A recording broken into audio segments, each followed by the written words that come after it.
This is food diary blog. আশা কৰোঁ আপোনালোক সকলোৱে ভালে আছে। আৰু আজিৰ ব্লগটো আৰম্ভ কৰিবলৈ লৈছোঁ। আচলতে মই চিনিব আহিছিলোঁ ভাত কেৰেলা। আমাৰ ঘৰৰ ভাত কেৰেলা চাওক কেনে ধুনীয়াকৈ লাগি আছে। এইটো আৰু এইটো এইটো এইটো ওপৰত কিমান ধুনীয়াকৈ লাগি আছে। এইবোৰ গোটেই ভাত কেৰেলাৰ গছ। আৰু দেখাওঁ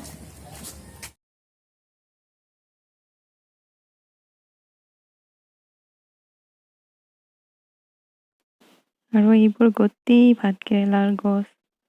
আৰু এয়া চাওক, এয়া লেচেৰা কোমল হৈ আছে, লাগিবলৈ আৰম্ভ কৰিছেহে। মোৰ ভাত কেৰেলা চিঙা হৈ গ'ল। আহক এতিয়া বনাবলৈ যাওঁ।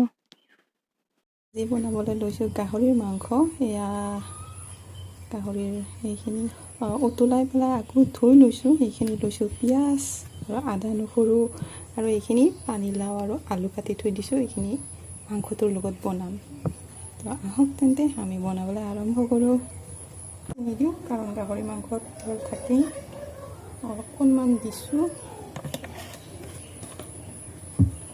এতিয়া কাটি থোৱা পিঁয়াজখিনি, দুটা পিঁয়াজ কাটিছিলোঁ, তাকে এটা পিঁয়াজ এইটোত দি দিম। আৰু অকণমান আদা নহৰু পেষ্ট ৰাতি খুন্দি লৈছোঁ।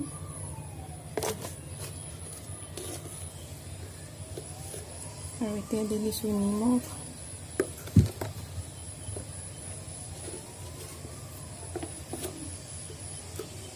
হালধি,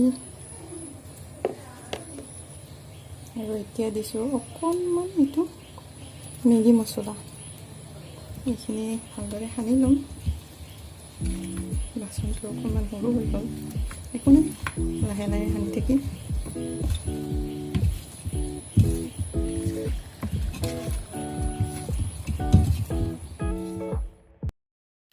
এখন কেৰাহীত দি লৈছোঁ মিঠাতেল। আৰু এতিয়া দিছোঁ এইফালে তেজপাত, লগতে দিছোঁ অকণমান হালধি।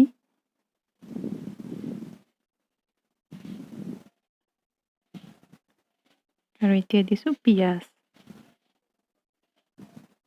এইখিনি অকণমান সময় ভাজি ল'ম।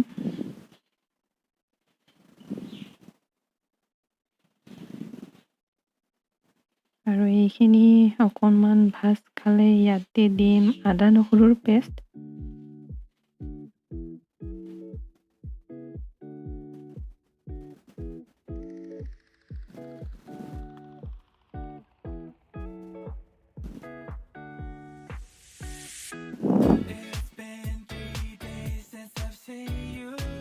আদা নহৰুৰ পেষ্টখিনি দিয়াৰ পিছত অকণমান সময় ভাজি ল'ব লাগিব।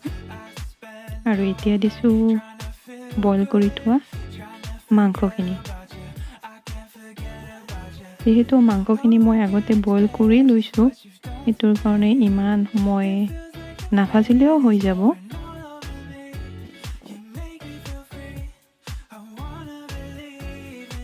এনেদৰে অকণমান সময় মাংসখিনি ভাজি লোৱাৰ পিছত এতিয়া ইয়াতে দি দিম কাটি থোৱা আলু আৰু পানীলাওখিনি।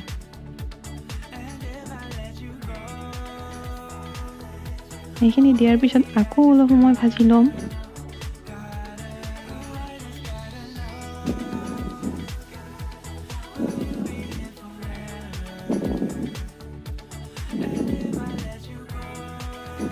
চাৰি পাঁচ মিনিট ভজাৰ পিছত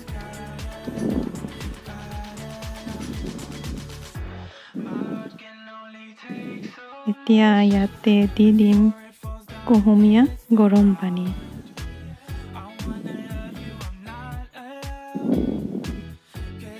গৰম পানীখিনি দিয়াৰ পিছত অকণমান সময় উতলিবলৈ এৰি দিম। আৰু এতিয়া বিলাহী, নৰসিংহৰ পাত, মান ধনিয়া আৰু 3টা সৰু জলকীয়া লৈছোঁ। এইখিনি মই পেষ্ট বনাই ল'ম। আৰু বিলাহীৰ পেষ্টখিনি উতলি থকা মাংসখিনিত দি দিম।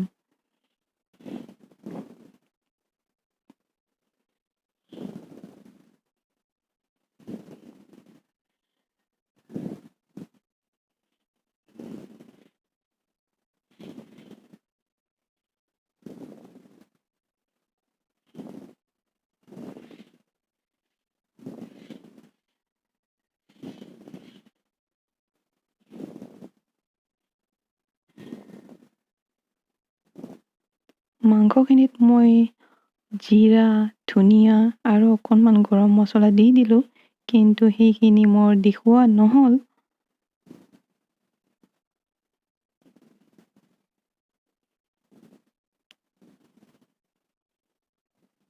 আৰু এয়া মাংস প্ৰায় ৰেডি হ'ব ধৰিছে, আৰু এইখিনি সময়তে মই দিছোঁ মান ধনিয়াৰ পাত এখিলা, আৰু এইটো অকণমান সময় উতলিবলৈ এৰি দিম।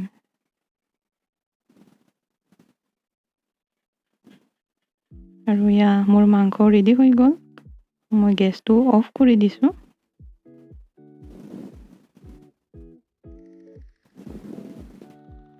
এয়া মোৰ পানীলাওৰ সৈতে গাহৰিৰ মাংস।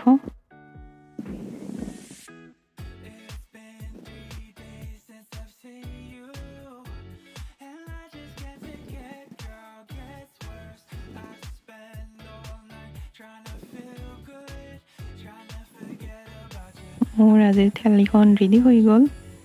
এয়া মাংস আৰু লগত আছে ভাতকেৰেলা ফ্ৰাই, আৰু এয়া গাহৰি মাংস ড্ৰাই ফ্ৰাই, লগতে অকণমান পিঁয়াজ সৰু সৰুকৈ কাটি লৈছোঁ আৰু জলকীয়া এটা। ভাত খাই ল'ম। ভাত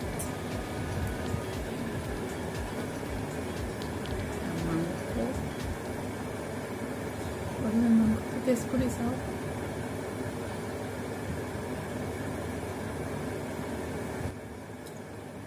মজা হৈছে, বহুত ভাল হৈছে মাংস। ড্ৰাই ফ্ৰাই, ভাতকেৰেলা আমাৰ ঘৰৰ হয়।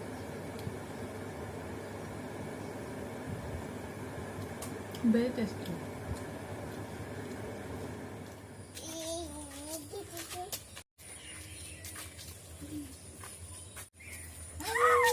ভিডিওটো এইখিনিতে শেষ কৰিছোঁ। আপোনালোকৰ যদি ভাল লাগিলে তেনেহ'লে লাইক, শ্বেয়াৰ, কমেণ্ট কৰিব, আৰু লগতে মোৰ চেনেলটো ছাবস্ক্ৰাইব কৰি দিব।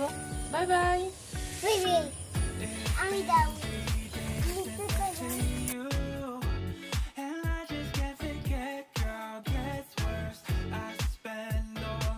Trying to feel